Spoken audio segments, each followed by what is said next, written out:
NBC आवाज और MCX IPF की पेशकश कमोडिटीज पर बातचीत में आपका स्वागत है। सीरीज की शुरुआत हम यहां पर आज बेस मेटल्स के साथ करेंगे, जहां पर बहुत ज्यादा उठापटक इस साल में देखने को मिली है। फिर चाहे वो चीन की तरफ से फैक्टर्स हो, रशिया या यूक्रेन की तरफ से हो, रिसेशन, इंटरेस्ट रेट में बढ़त, और इसके बावजूद जिस तरह की मूवमेंट हमने यहां पर आते हुए देखी है, हेजिंग आपके लिए कितनी इंपॉर्टेंट है, कैसे आप यहां पर प्राइस डिस्कवरी को देखते हैं और कैसे भारतीय बाजारों में हम यहां पर इसे इकोनॉमी में यूज कर सकते हैं, इन सब पर और काफी चीजें हम बात करेंगे। हमारे साथ जुड़ रहे हैं चित्रांजन रेगे, जो हेड बेस मेटल्स हैं एमसीएक्स की तरफ से, अनीश शाह है डायरेक्टर जेएसके इंडस्ट्रीज से, अनुज बारेजा जुड़ेंगे हमारे साथ जो कंट्री हेड है सोरेन कॉर्पोरेशन के, और हमारे साथ हैं संतोष कुमार जो चीफ मार्केटिंग ऑफिसर है वेदांता कॉर्प के। आप सभी का कार्यक्रम में स्वागत है। और ये साल काफी चैलेंजेस भरा रहा चित्रांजन, अगर हम यहाँ पर देखें तो उठापटक यहाँ पर काफी ज्यादा थी। एक तरफ इंफ्रास्ट्रक्चर की चिंताएं, दूसरी तरफ ईवी की स्टोरी, तो हर जगह मेटल ने यहाँ पर हेडलाइंस बनाई हैं हर क्वार्टर में। और जो मेटल इकोनॉमी है इंडियन मार्केट्स की, आप कैसे देखते हैं जो भी काम यहाँ पर एक्सचेंज ने किया है? मनीषा, ये पूरे मतलब पिछले पेंडेमिक और जो रिसेंट ये जो रहा इस डेवलपमेंट, अगर पिछले 3 साल का लेखा जोखा देखें तो हमारा मतलब कोशिश जो है वो 3 तरीके की रही। पहली बात तो ये है कि हमें कॉन्ट्रैक्ट्स को, जो भारतीय बाजार हैं, चाहे प्रोड्यूसर हो, कंज्यूमर हो, ट्रेडर हो, इंपोर्टर हो, एक्सपोर्टर हो, सबके लिए एक रेलेवेंट बेंचमार्क क्रिएट करने का जो जो कोशिश थी। तो पहले तो हमने कॉन्ट्रैक्ट्स को डिलीवरी में तब्दील किया। उसके बाद कोशिश ये थी कि सिंगल डिलीवरी सेंटर से हम इसको पैन इंडिया करें। देखिए, कंजम्पशन प्रोडक्शन जो है वो किसी एक जगह को लिमिटेड नहीं है, तो उसके लिए हमने अब मल्टीपल डिलीवरी सेंटर्स वाला एक जो है वो एक आखिरी कड़ी रह गई है, और हमने ईस्ट वेस्ट नॉर्थ साउथ सब जगह जोड़ लिया है। तो पलवल नॉर्थ में, कलकत्ता ईस्ट में, चेन्नई साउथ में और थाने, रायपुर एक एल्यूमिनियम के लिए है सेंटर में। तो ये दूसरा योगदान था। तीसरा जो सबसे महत्वपूर्ण था कि ब्रांडेड मेटल के अलावा हम लोकल इंडस्ट्री, लोकल कंजम्पशन के चलते जो लोकल माल है हम उसको कैसे जोड़ सकें, हमारा कोशिश थी। तो रिफाइंड लेड में जो ब्रांडिंग का, जो हमने पहले ग्रेड को आइडेंटिफाई किया, ग्रेड को लिस्ट किया बीआईएस में, और फाइनली उसके तहत ब्रांडिंग का काम चालू किया है। तो हमने 3 ब्रांड्स ऑलरेडी लिस्ट किए हैं। उसका भी तात्पर्य ये था कि उन लोगों का भी प्राइस रेफरेंसिंग, जो रीसेल मार्केट है, जो बैटरी मार्केट है, उसका रेफरेंसिंग प्राइस डिस्कवरी से साथ जुड़े। तो इस प्रकार से हम बढ़ते जा रहे हैं। तो हमने जगहों को जोड़ा है, हमने ग्रेड को जोड़ा है, और हम अलग अलग फॉर्म्स जो हैं उसको जोड़ रहे हैं। और आने वाले समय में भी वैल्यू चेन को देखते हुए हम इस तरीके से एक एक प्रोडक्ट को जोड़ेंगे। सो ये हमारा थीम रही है अभी तक। एब्सोल्युटली। अनीश, आप कैसे देखते हैं जो भी काम यहाँ पर एक्सचेंज ने किया है? एक समय होता था एलएमई में कॉल करके प्राइसेस लेने का, अब जब यहाँ पर भारतीय बाजारों में एक इंडेक्स है, एक बेंचमार्किंग प्राइस यहाँ पर देखने को मिल रहा है, आपने उसका फायदा कैसे उठाया है? तो हम लोग जो प्राइमरी प्रोड्यूसर्स थे उनसे मटेरियल बाई करते थे। At that point of time, even though उनकी जो सारी प्राइजेस थी वो एलएमई लिंक हुआ करती थी, और इवन एलएमई में जब आप हेज कर सकते थे, but with them we can not hedge. इसकी वजह से क्या होता था कि हम जो कॉन्ट्रैक्ट एग्जीक्यूट करते थे, जो फिक्स प्राइस बेसिस पे रहते थे सारे, वो हम बैक टू बैक हेज नहीं कर पाते थे। All the producers have started giving fix price now, dispatch letter, all that has happened. So that is the good change what we see. Anuj, clearly काफी कुछ यहाँ पर काम हुआ है पिछले कई सालों में। कॉन्ट्रैक्ट चेंजेस भी हमने यहाँ पर आते हुए देखे हैं। आपका क्या एक्सपीरियंस रहा है, चाहे वो इंडेक्स हो, चाहे वो डिलीवरी बेस्ड हो, स्टैगर डिलीवरी है, या फिर कितने सारे मल्टीपल इन्होंने डिलीवरी सेंटर्स यहाँ पर खोले हैं? क्या कुछ फायदा स्टेक होल्डर्स को इसकी वजह से है? पिछले 3 साल में डिलीवरी ओपन करके काफ़ी अच्छा काम किया। That's the first thing I would like to say. दूसरा, हम लोग एक्सचेंज को 2014 से फॉलो कर रहे हैं, and we have been quite active, और हमने काफ़ी उसके ऊपर ट्रेड भी किया जब एलएमई ऑप्शंस इंडिया में अवेलेबल नहीं थे। हम 2004 से इंडिया में कोशिश कर रहे हैं कि सबको एलएमई का ऑप्शन दिया जाए, ताकि वो अपना प्रोडक्ट को और अपने हेजिंग को एक सशक्त तरीके से रखें और अपने बिजनेस को बचाएं। पिछले 5 साल में अगर आप इंडिया को देखें, इंडिया एक मैन्युफैक्चरिंग साइकिल से निकल रहा है।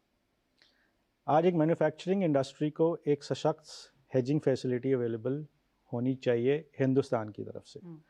शुरुआत में आपने बोला that we are affected by Ukraine war, oil prices rises and everything ना। इससे अपने आप को, हम अपनी कंट्री को कैसे प्रोटेक्ट करें, उसके लिए हमारे पास अपना एक्सचेंज होना चाहिए। मेरी सोच वहाँ से आती है। आज हमारी इंडस्ट्री मेटल की $35 बिलियन की है। $35 बिलियन को हेज करने के लिए हमें एक दूसरी कंट्री के अंदर जाना पड़ता है। तो ओवरऑल अगर हम पूरी कंट्री को हेज करें तो $70 बिलियन का टर्नओवर हम एक बाहर की कंट्री को दे रहे हैं।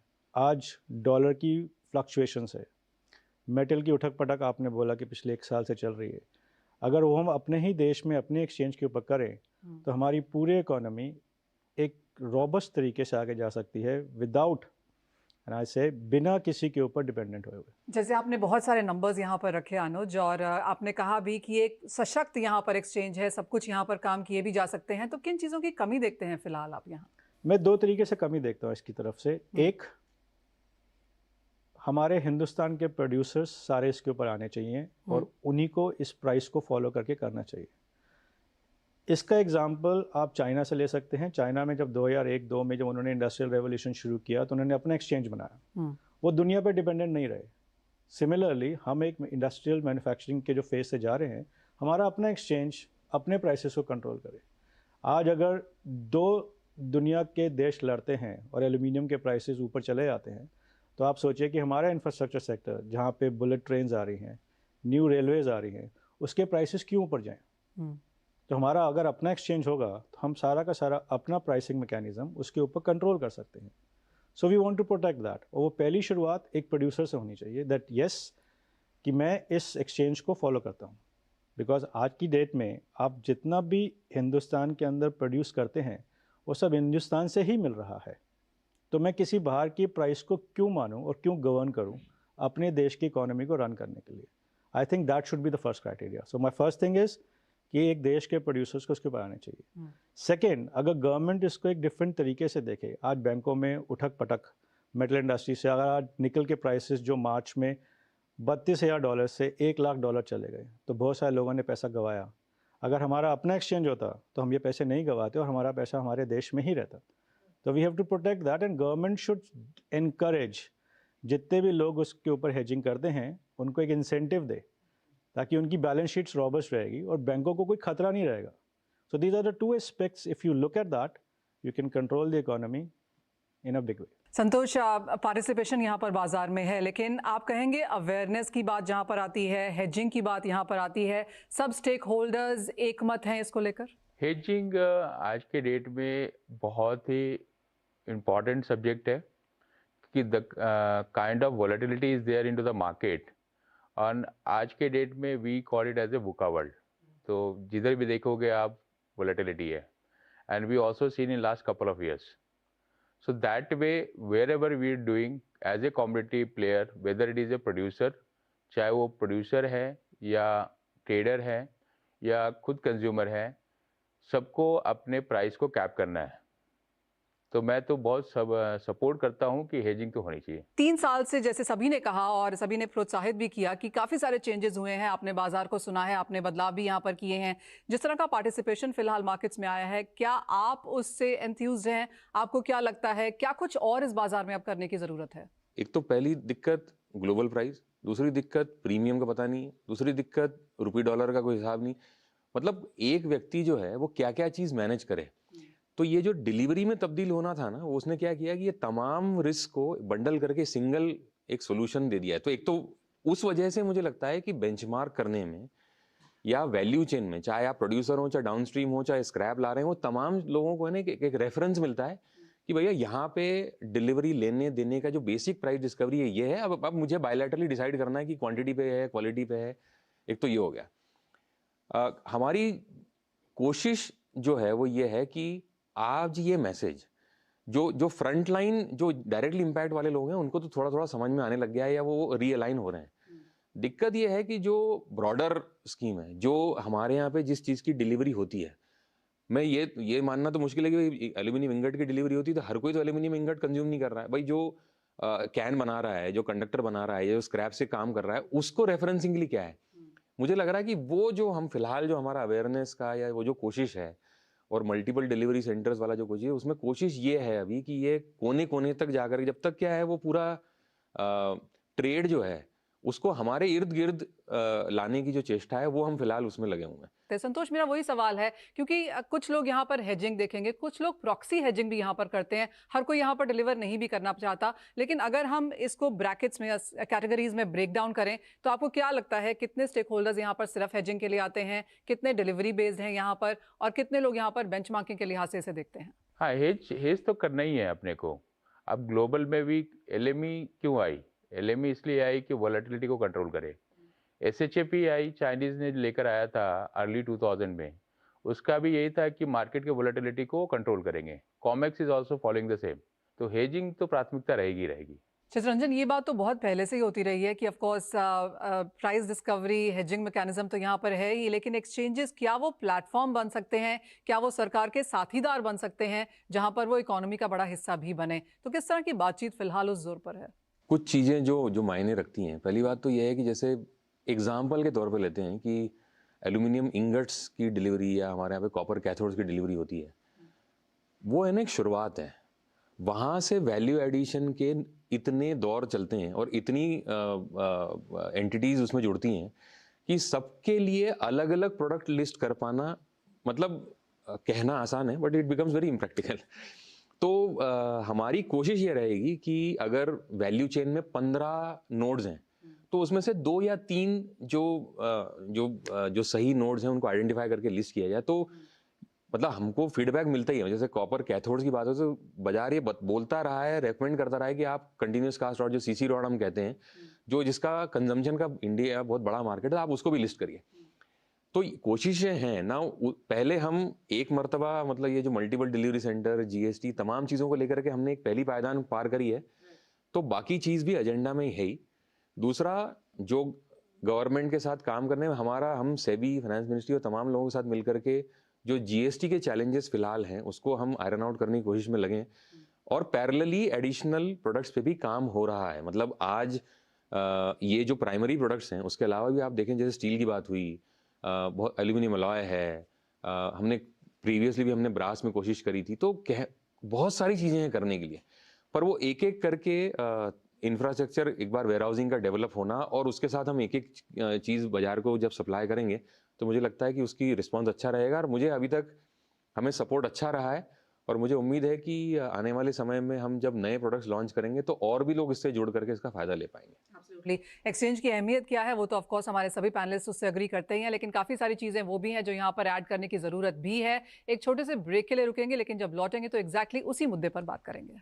आपका स्वागत है, आप देख रहे हैं कमोडिटीज पर बातचीत। हमारा पैनल यहाँ पर हमारे साथ है और अब हम जानना चाहेंगे कि क्या चैलेंजेस हैं यहाँ पर जिसको अभी भी एक्सचेंज को फिलहाल देखने की जरूरत है।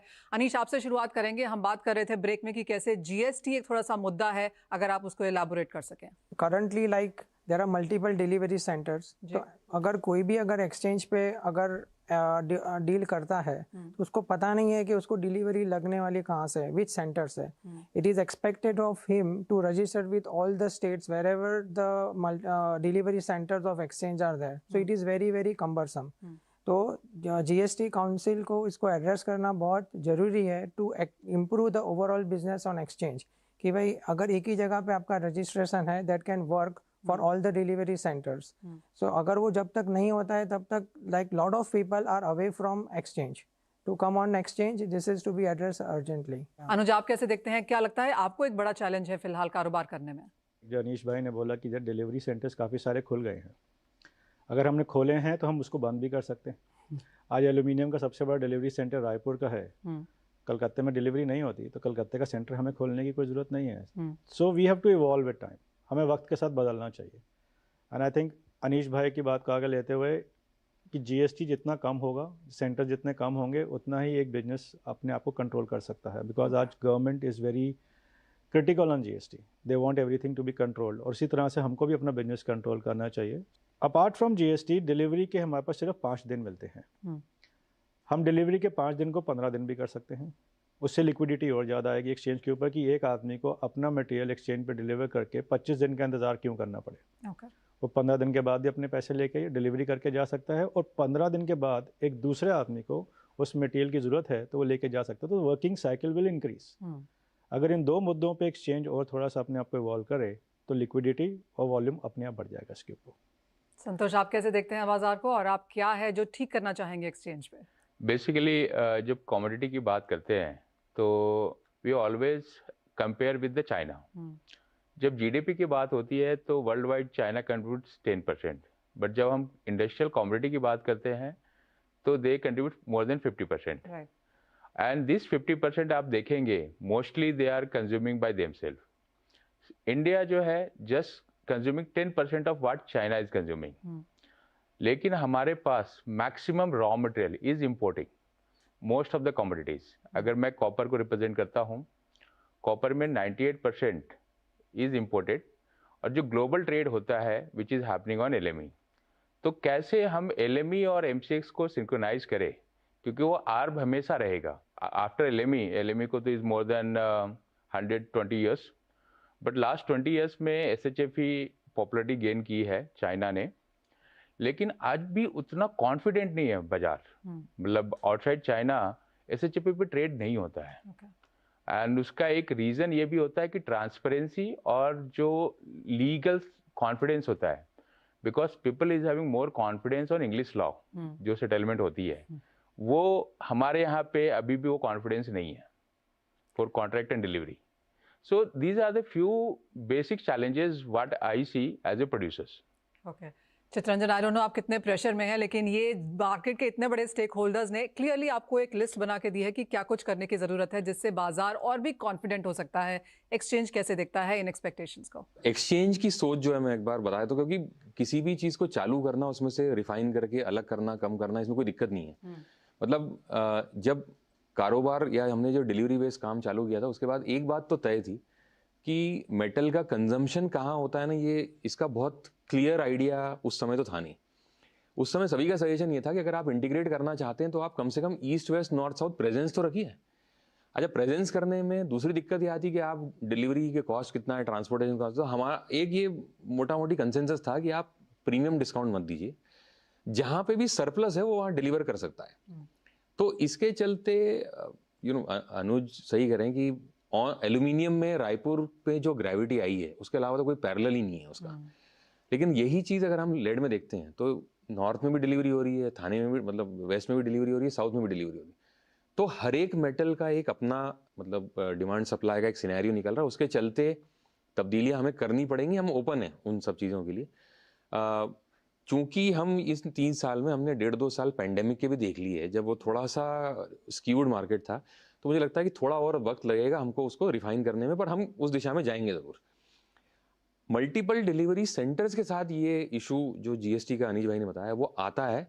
उसमें चैलेंज ये है कि जहाँ जहाँ पे जिस भी स्टेट में डिलीवरी सेंटर है, वहाँ पे अगर सीमलेस तरीके से अगर GST का क्रेडिट अगर मिले तो उसके लिए प्रिफर्ड तरीका ये है कि लोकल रजिस्ट्रेशन किया जाए, और लोकल रजिस्ट्रेशन फिर कंप्लायंसेस वगैरह तमाम चीज़ें आती हैं, तो वो 4-5 डिलीवरी सेंटर्स में या वो स्टेट्स में रजिस्ट्रेशन लेना पड़ता है। ये एडवाइजरी है, ये IGST में भी काम होता है, पर वो मतलब कह पाना कॉन्फिडेंस कैसे होगा कि नहीं होगा। तो हम सबकी सलाह ये है कि आपने इसको लेकर के हमने सेबी, फाइनेंस मिनिस्ट्री और GST काउंसिल में रिप्रेजेंटेशन और हमें एक्सप्लेनेशन दिया, और सी दे आर लिसनिंग। पॉइंट ये है कि मेरे पास विजिबिलिटी नहीं है कि कब क्या कैसे हो सकता है या क्या सोल्यूशन निकलेगा, पर मुझे लगता है कि लेकिन उसके होने के पहले अगर एक मोटा मोटी हमें प्रोडक्ट एडवाइजरी कमिटीज़ में या बाजार से हमें ये फीडबैक आता है कि हाँ ये एटलीस्ट इस मेटल में बाकी डिलीवरी सेंटर्स की ज़रूरत नहीं, तो उसको टोन डाउन किया जाए, ये चीज़ें हम डेफिनेटली तब्दील कर सकते हैं और प्रोग्रेसिवली होंगी। एक और पॉइंट जो कहा गया कि और प्रोडक्ट्स वाला जो था, उस बारे में भी काम हो रहा है। मतलब जो अप्रूवल की प्रक्रिया है उसके साथ हम एक एक करके उसको कर पाएंगे। और मुझे लगता है कि एक जो पूरा इकोसिस्टम है जिसमें ट्रेडर्स भी जुड़े हैं और प्रोड्यूसर भी जुड़े हैं, वो अगर हमारे साथ मिलके काम करें और हमारा संदेश अगर बाजार तक पहुंचाएंगे, तो मुझे लगता है ये तब्दीली का जो स्पीड है वो काफ़ी तेज हो जाएगी। तो उसमें तो हम सबके साथ मिलकर काम करेंगे। सब मिलकर ही काम कर रहे हैं, और जिस तरह के सजेशंस यहाँ पर देखने को मिले हैं, ऑफ कोर्स काफ़ी सारे पॉजिटिव हैं, जैसे आपने कहा क्रांतिकारी हैं, और अगर ये हो जाए तो क्लियरली क्रांतिकारी मतलब जैसे अनुज का वो जो पॉइंट था, क्या था, जब तब्दीली हुई थी ना, तब है ना डिलीवरी ऑन एक्सपायरी था, मतलब एक सिंगल डे था। फिर एक प्रावधान आया कि उसको स्टैगर्ड डिलीवरी पीरियड 5 दिन का मिनिमम रखा जाए। तो अनुज का जो पर्सपेक्टिव है उनका ये कहना है कि अगर हम इसका पीरियड बढ़ा दें, अगर हम 10 दिन करते हैं, 15 दिन करते हैं, तो हाजिर को उसमें ट्रांजैक्ट करने के लिए, डिलीवरी करने के लिए फ्लेक्सिबिलिटी मिलती है। सो ये भी एक सोच है। सिर्फ प्रैक्टिकली अगर जब तक ये डिस्कशन नहीं था, मुझे ऐसा लगता नहीं था, मुझे लगता था कि 4-5 दिन ज़्यादा हैं, कम हैं, या इसको किस तरीके से करें कि फिजिकल मार्केट को भी इन्वॉल्व रखना है, उनको भी इंटरेस्ट बढ़ाना है, और जो दूसरी साइड है जो जोखिम लेने के लिए तैयार है, रिटेल और HNI, इनका इंटरेस्ट बरकरार कैसे रहे ये भी देखना है। तो ये कहीं ना कहीं ब्रेक इवन आएगा, तो उस बारे में कुछ ना कुछ हम सोल्यूशन लेके आएंगे। ऑफ कोर्स यहाँ पर एक्सचेंज के जो रिस्पॉन्सिबिलिटीज हैं काफ़ी बड़ी हो जाती हैं, उनको पूरे इकोसिस्टम को यहाँ पर देखना होता है, लेकिन मेटल्स एक बहुत इंपॉर्टेंट मुद्दा है और बहुत इंपॉर्टेंट स्टेक होल्डर्स आज यहाँ पर हमारे साथ इस कार्यक्रम में जुड़े हैं। बहुत शुक्रिया आप सबका, वो सारी अपॉर्चुनिटीज़, चैलेंजेस हमारे साथ डिस्कस करने के लिए, हमारे व्यूअर्स को भी दर्शाने के लिए कि क्या कुछ यहाँ पर किया जा सकता है, कैसे वो यहाँ पर प्राइस डिस्कवरी और हेजिंग मैकेनिज्म को देख सकते हैं। बहुत शुक्रिया अगेन इस कार्यक्रम का हिस्सा बनने के लिए। इसी के साथ मुझे भी दीजिए इजाजत, लेकिन आप बने रहिए हमारे साथ CNBC आवाज पर।